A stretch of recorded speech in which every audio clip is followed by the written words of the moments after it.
Everyone, అందరూ ఎలా ఉన్నారు? ఏం చేస్తున్నారు? సండే స్పెషల్ ఏం చేసుకున్నారు? మరి ఈ రోజు నేను మంచి రెసిపీ తోటి మీ ముందుకు వచ్చానండి. లాస్ట్ వీక్ చెప్పాను కదా ఈ వీక్ మంచి రెసిపీ తోటి వస్తానని. అది ఏంటంటే అదేనండి, మీరు అడిగిన బీరకాయ పల్లి పచ్చడి చేయబోతున్నాను. మరి అది ఎలా చేయాలో, దానికి ఏమేమి పదార్థాలు కావాలో వచ్చండి చూసేద్దాం.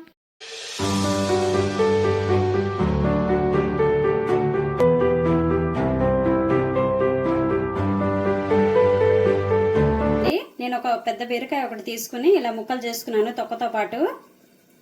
నెక్స్ట్ ఒక గుప్పెడు పల్లీలు, ఈ ముక్కలకి ఒక గుప్పెడు పల్లీలు పడతాయి అన్నమాట.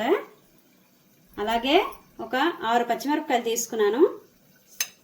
అలాగే ఒక 6-7 ఎండుమిరపకాయలు తీసుకుని, నిమ్మకాయ సైజ్ అంతా చింతపండు, ఇంగు, పసుపు, ఉప్పు.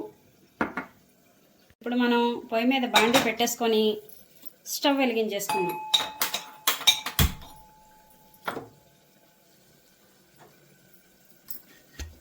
చూడండి, ఒక 4-5 చెంచాలు నూనె వేసేసుకోండి. చూడండి, ఆయిల్ అయితే హీట్ ఎక్కింది. ఇప్పుడు మనం బీరకాయ ముక్కలు వేసేసుకుందాం. అలాగే పచ్చిమిరపకాయ ముక్కలు కూడా వేసేసుకోండి. నిమ్మకాయ సైజ్ అంత చింతపండు కూడా వేసేసుకోండి.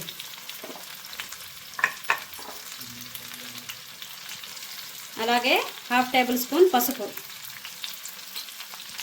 అలాగే రుచికి సరిపడా ఉప్పు. నాకైతే రాళ్ళుప్పు అలవాటు, మీకు మెత్తనప్పు అలవాటు అయితే మెత్తనప్పు వేసేసుకోండి. ఇప్పుడు మనం దీన్ని చక్కగా కలిపేసుకుందాం.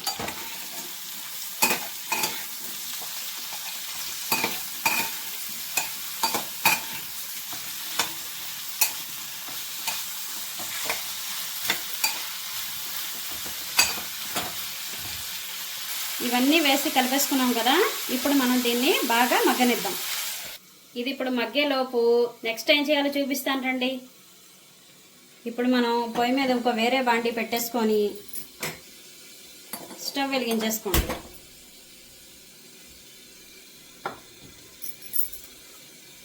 బీరకాయ మగ్గేలోపు మనం పల్లీలు వేయించేసుకుందాం.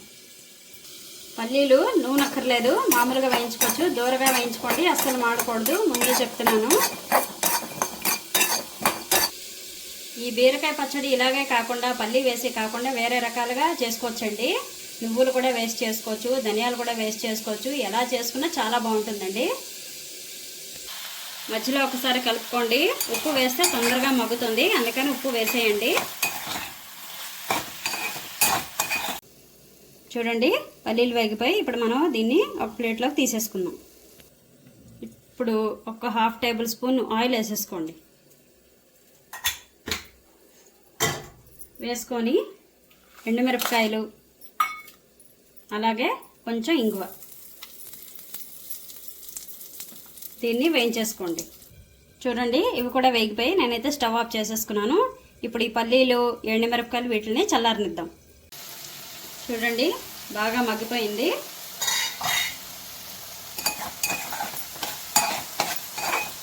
చూసారు కదా, చక్కగా మగ్గిపోయింది. ఇప్పుడు మనం స్టవ్ ఆఫ్ చేసేసుకొని దీన్ని చల్లారి పెట్టేసుకుందాం.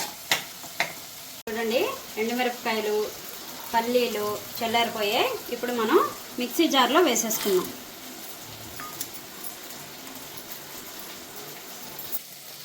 పల్లి ఎండుమిరపకాయలు వేసేసుకున్నాం కదా, అలాగే బీరకాయ కూడా వేసేసుకోండి.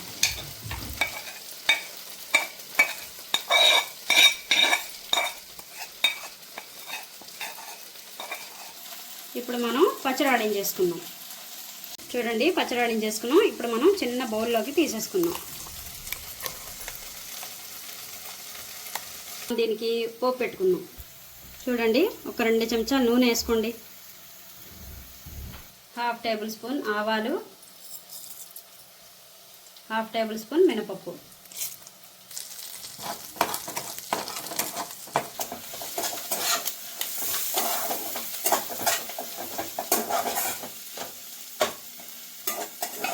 మరి ఇదండి, చూసారు కదా ఎలా చేశానో బీరకాయ పల్లి పచ్చడి. మీరు కూడా ఒకసారి ట్రై చేయండి, చేసుకొని తినండి. ఎలా ఉందో నాకు కామెంట్ చేయండి. అలాగే నా ఛానల్కి లైక్ చేయండి, షేర్ చేయండి, సబ్స్క్రైబ్ చేసుకోండి.